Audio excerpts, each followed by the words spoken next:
Julia Wilkes. I'm Kate Rabel. Hi, I'm Brooke Wilkes. And this is our summary of Borders and Intersections of Possibility, multilingual repertoires of refugee families in the Southwest U.S. by Laura A. Roy. So basically, the study just kind of investigates the experiences of specifically these Somali Bantu refugee families. And they're all from South Texas. And it's really just kind of how they negotiate language, culture, who they are, identity, and specifically within this kind of Latino community. And the researchers do this using border theory, which is just kind of how these linguistic language learners cross these boundaries or cultural borders, you could say. And so these researchers just kind of conducted kind of some interviews and observations over a year with these 12 refugee families, some teachers, the students, all that kind of thing. And what it kind of showed was that these families actually really kind of embraced the Spanish. They're in this Latino community. They embraced the Spanish and as kind of a resource for integration into that community. And they found that they used it at home, at school, with their peers, all these kind of things. And so that was kind of a main point. And then also it kind of touched on the role of telling stories, testimonials, kind of bringing those things into your culture and letting those affect your students and how it kind of had a good impact.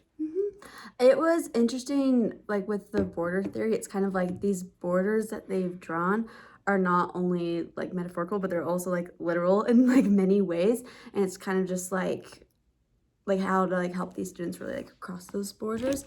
And a lot of the studies that have been done on refugees that are also multilinguals, something that I thought was interesting was it was talking about how examining the potentially confounding factors or double disadvantage of being Black and an immigrant.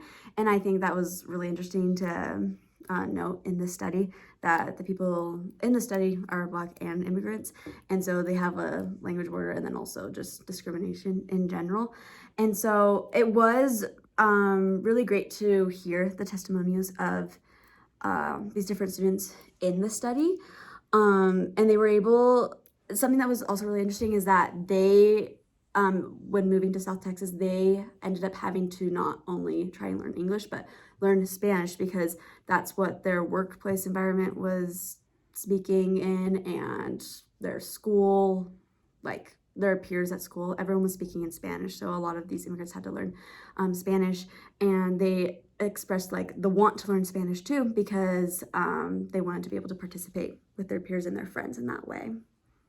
Yeah, I agree. I think another interesting part of border theory that this article touched on was kind of how sometimes you don't really think about it, but especially for multicultural students, sometimes there's borders between being at home or being in public or being at school, being with friends, and it kind of feels like they are sort of portioned off in terms of who they are or what they do and how they act in those different contexts. But how that the testimonials or the personal narrative assignments, they were a really good way of letting students cross over, letting themselves cross over those barriers so they could experience themselves and see themselves in different contexts.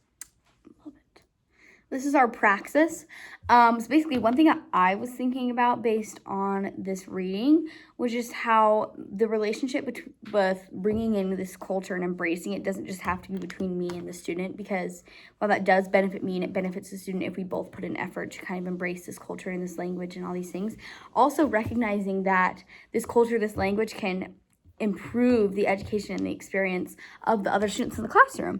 And so I think allowing these students, not just me making an effort to include their language and their culture in their things, but also allowing the students to tell stories, share their language, share these cultural things with the students if it comes up, and kind of using that as a teaching resource rather than just kind of having it be something that is going on between me and the student that I'm working with.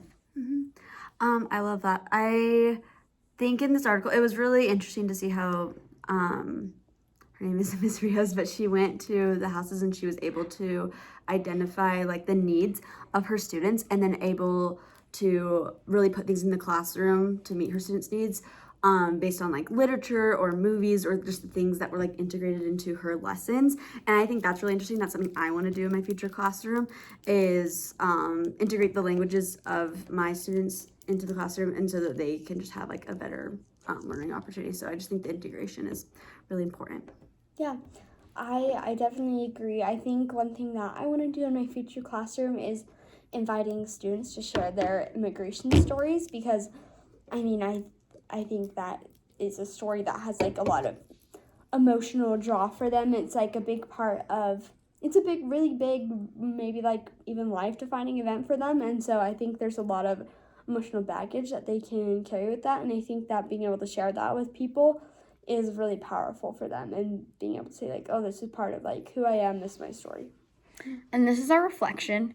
One thing that I liked about this article is it really kind of made me think about how grateful I am for the opportunity to learn more about how I can support these English language learners because Miss Rios, she just really changed how these students viewed their education and how they chose to learn, and it really helped them just become more confident and more comfortable and help their education become more meaningful to them because of the way that she included and embraced these students' language and culture.